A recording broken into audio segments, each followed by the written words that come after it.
So we're in the shop and just wanted to talk about a few tips and tricks for the early Bronco. Some of these are silly, some of them are very genuine and will be helpful for you. But come on back, let's take a look. Tip number one, have you ever wanted to drive your Bronco down the road with the tailgate down? Well, technically, it would be illegal for you to drive down the road with your tailgate down, because if a highway patrol came up behind you, they couldn't see what your license plate was. They couldn't see if you were legal or not. Well, never fear. In 1966, Ford came out with a tremendous idea of flipping your license plate holder up so that when your tailgate was down,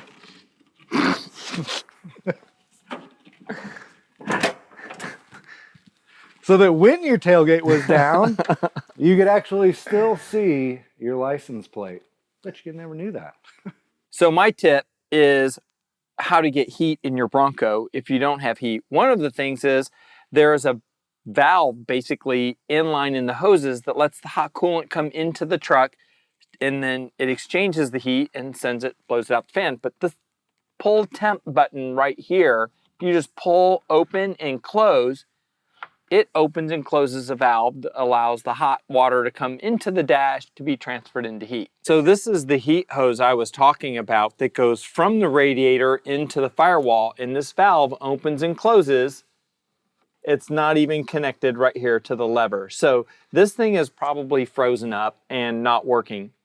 So this is pretty common. Now, tip number three is your high beams. So back in the 1960s, the switches for high beams were so big because, voltage and all like electricity was, still being figured out. So they couldn't fit the high beam switch on the dash. They couldn't fit it on the steering wheel or on the column like we have today. I mean, today our switches are so small that you could put it anywhere. But back in the day, it was too big. So what they did was that they actually put the switch on the floor right behind the emergency brake cable. So when you wanted your high beams and you're driving down the road, you just push the little lever with your foot while you're driving and your high beams came on. You push it again, your high beams turned off. And that was a good place for such a big switch. My tip is going to be talking about the door gaps on a Bronco. This is such a big deal on early Broncos because, well, for starters, the door gaps weren't real consistent, even brand new in 66 and 77.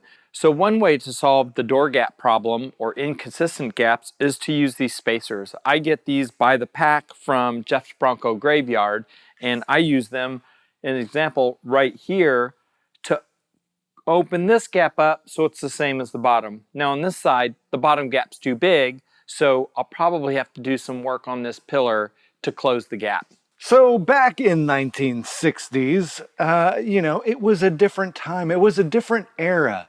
And my final tip for the day is how you would go hunting in your Bronco, for example, without having to shoot out your windshield.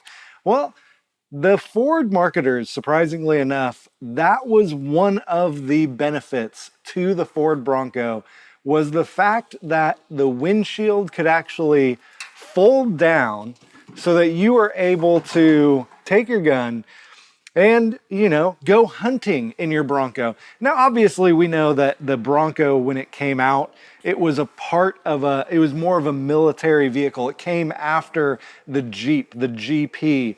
And so there was a lot of that functionality that Ford was doing with the GP that it carried over to the Bronco. But it's just such an interesting feature that the fold down windshield. Now, a lot of people will say the real reason that it was a fold down windshield was so that it could actually be loaded and into like a crate, and it could be a smaller crate that would come down.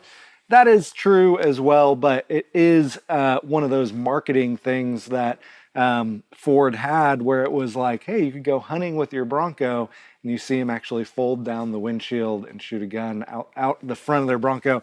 So pretty cool little trick, being able to fold down your windshield. The windshield actually came with a latch until 1968. And then the 1969 and later Broncos never had the latch. My last tip for the day is how to eliminate the gas smell. All Broncos seem to leak everything. Gas is one of the things that they leak. So my suggestion is just buy new fuel line. You need low pressure line if you don't have EFI. If you're running EFI, you need the high pressure fuel line. I like to use the Earl's Plumbing 300 PSI line if you have a gas leak.